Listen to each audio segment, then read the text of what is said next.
All right, so if the transpartisan field, as we're calling it, is something that's emerging now, and we know that it exists, I'm experiencing it on two different levels. We're helping to create that field, and then we also have to know how to maintain it and understand what's the physical field that's being created, the real world field, and then what is the felt experience of that world that actually allows us to be it rather than on it or in it.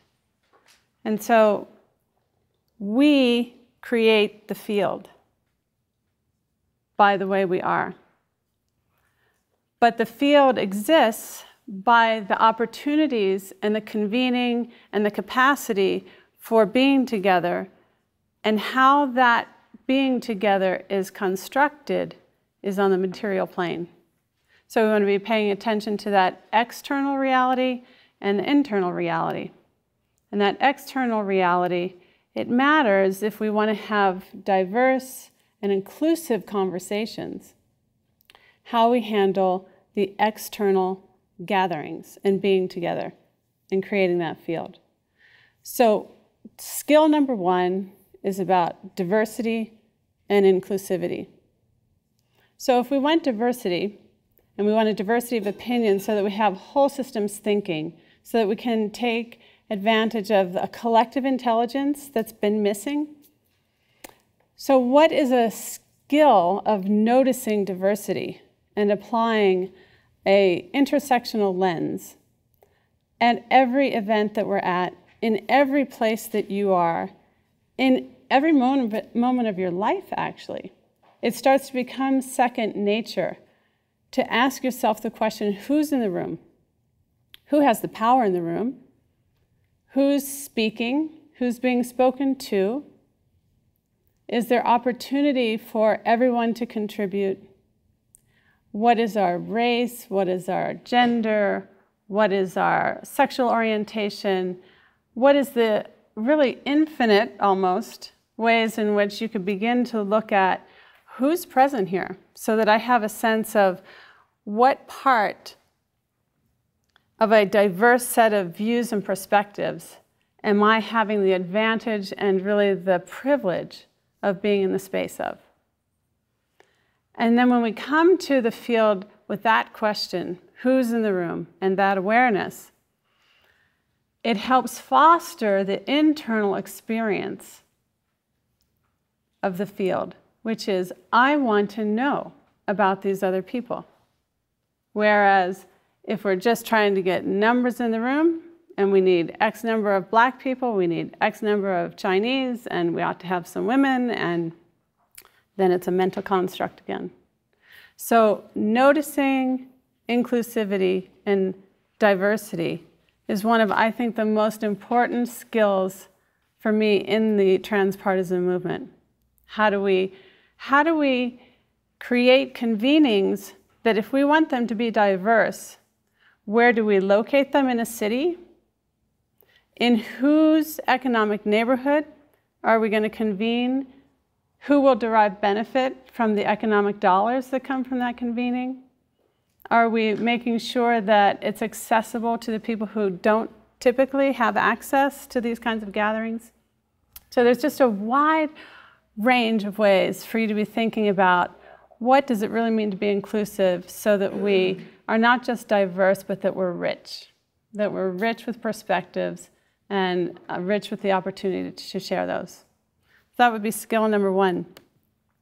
The other one, the second, is personal awareness. Because in order to create the field that once we're convened and we have this sense of being together and a rich diversity, there are times I can't do it. I just am not interested in the other person. I might be distracted. I might be irritated. I might be sick or not feeling well. The other person might seem really annoying to me. And, you know, I'm not perfect, and this is new.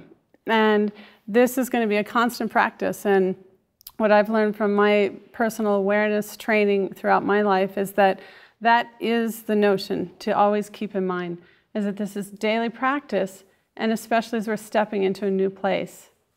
How do I practice the internal awareness that one gives myself empathy when I'm not ready to be present?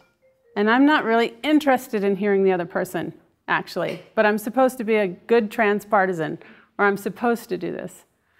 But can I have the honesty and the internal awareness that says, you know, this isn't working for me. I don't like the format. This wasn't a format that actually I'm comfortable with, and therefore my attention span isn't where I would like to be. And then, can we develop the internal awareness skills that help us ground in forgiveness? Forgiveness of ourselves, forgiveness that something wasn't designed perfectly for me, just the way I wanted it, and forgiveness that there are going to be people in the room who have skills that are far greater than mine and others who have no clue. So can I forgive? And then can I also have the grace to just be willing to allow whatever happens?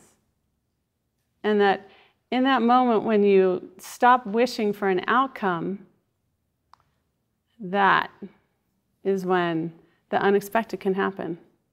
Because it's when you're expecting and when we're expecting that we come up against and fight with the reality. And we love our idea of what should be happening far more than we love the moment and love the people that we're with. And being able to learn how to love ourselves and the experience, even when it's imperfect, and even when it really falls short of the mark that we're hoping for. So cultivating that internal personal awareness, and I'm just going to give you one thing that I've used throughout my years. If you are having trouble being present, pick one spot on your body that's your favorite. I chose the back of my knees, okay? So the back of your knees or somewhere that you can just ground in that place and just get present and stop thinking and just be aware of how you're feeling and ready for the next moment. Because while things might not have been the way you wanted, all of a sudden, when you let go and you let love, miracles happen. Someone says something, something takes place, and that is grace. That is the grace that happens when we are the field. And the field is being present and allowing whatever unfolds to unfold. The third is a checklist, and I'm just going to go through it kind of quickly, and I'm going to just read it to you because it's an environmental checklist. So, and I would encourage you, as you think about Transpartisan and creating fields in your day-to-day life, you know, you can go home and practice tomorrow. Transpartisan field is not something that's going to happen when we have convenings. It'll happen in your next conversation. So take this list and add to it for yourself. And what are the things that you would like to have on that list for when you are gathering with other people? Is there joy? Is there music? And these are just my list. Is there inspiration? Are there visually beautiful things for you to see? Are there multicultural expressions that are happening? Is there a welcoming that isn't just words? Is there interaction? Is there networking? And inside, is there a willingness to be uncomfortable with any awkwardness that comes up? And so that's just a quick list that I just jotted off because there's no perfect list. I'm encouraging you to create your own list again. What is it for you that will bring you into the field of opening up totally and being willing to explore something new and be with other people in a way you've never been before? And that's when we create the internal field that gives us exactly what we're wanting in the future. It gives us the opportunity to experience it in the moment just by being it yourself. And that's the power that we always have, is to control our own environment at least be aware of it the best we can, and be the thing and be the change that we always wish for in the world.